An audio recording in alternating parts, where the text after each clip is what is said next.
भागलपुर में 8वें चरण के पंचायत चुनाव के लिए सरगर्मी काफी तेज हो चुकी है। 8वां चरण में भागलपुर के केवल 2 प्रखंड नाथनगर और सबौर में चुनाव होना है। वहीं 8वें चरण का चुनाव 24 नवंबर को होगा। लेकिन चुनावी मैदान में ताल ठोकने को तैयार रणबांकुरे फिलहाल अपनी चुनावी तैयारी में कोई कसर छोड़ने के मूड में नहीं दिख रहे हैं। नाथनगर प्रखंड के 14 पंचायत और सबौर प्रखंड के 13 पंचायतों में सभी पदों के उम्मीदवारों की कमोबेश यही स्थिति है। इसी क्रम में सबौर प्रखंड के लोदीपुर पंचायत से मुखिया प्रत्याशी विनीता कुमारी भी पंचायत चुनाव के इस युद्ध में मजबूती से कूद पड़ी है। वहीं लोदीपुर पंचायत में विनीता कुमारी के आने से अब मुखिया का चुनाव काफी रोचक हो चुका है। यही नहीं, विनीता कुमारी के रूप में मुखिया पद के लिए एक नया और मजबूत विकल्प मिलने से पंचायत के विभिन्न चौक चौराहे पर चर्चा भी जोर शोर से होने लगी है।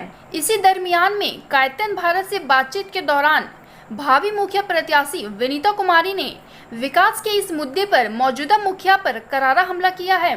उन्होंने कहा कि राशन हो या किरासन, पीएम आवास योजना का लाभ हो या वृद्धावस्था पेंशन समेत अन्य लाभ या गरीबों को नसीब नहीं हो पा रहा है। उन्होंने कहा कि मुखिया की मेहरबानी से यह सारा लाभ संपन्न लोगों को मिलता है। विनीता कुमारी यही नहीं रुकी, उन्होंने कहा कि 7 निश्चय योजना भी भ्रष्टाचार की भेंट चढ़ गई है। शायद ही किसी गरीब परिवार के दरवाजे तक पियाऊ जल सेवा पहुंच पाई है। उन्होंने कहा कि अगर वह मुखिया बनी तो सारी योजनाओं में पारदर्शिता होगी। उन्होंने कहा कि सरकारी योजना आम जनता की है, इसीलिए इसका क्रियान्वयन भी जनता की मर्जी से होनी चाहिए। इसमें बिचौलियों और दलालों की परछाई भी देखने के लिए नहीं मिलेगी। हम लोदीपुर पंचायत की बात करेंगे। यहाँ 16 वार्ड है।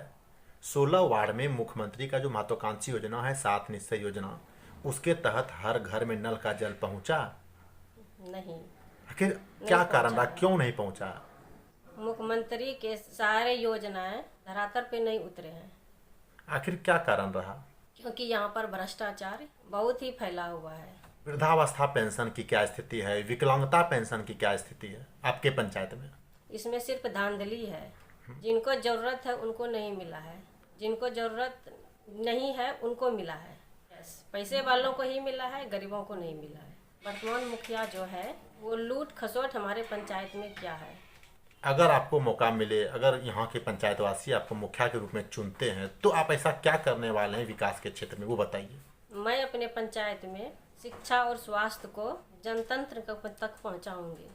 पंचायत वासियों से क्या कहना चाहेंगे, आपके समर्थन में वोट क्यों करें? पंचायत वासियों को पहले तो छठ पूजा और दिवाली की हार्दिक बधाई देती हूँ। मैं अपने पंचायत की सर्वांगीण विकास करूँगी। मैं विनीता कुमारी लोदीपुर पंचायत से मुखिया उम्मीदवार हूँ।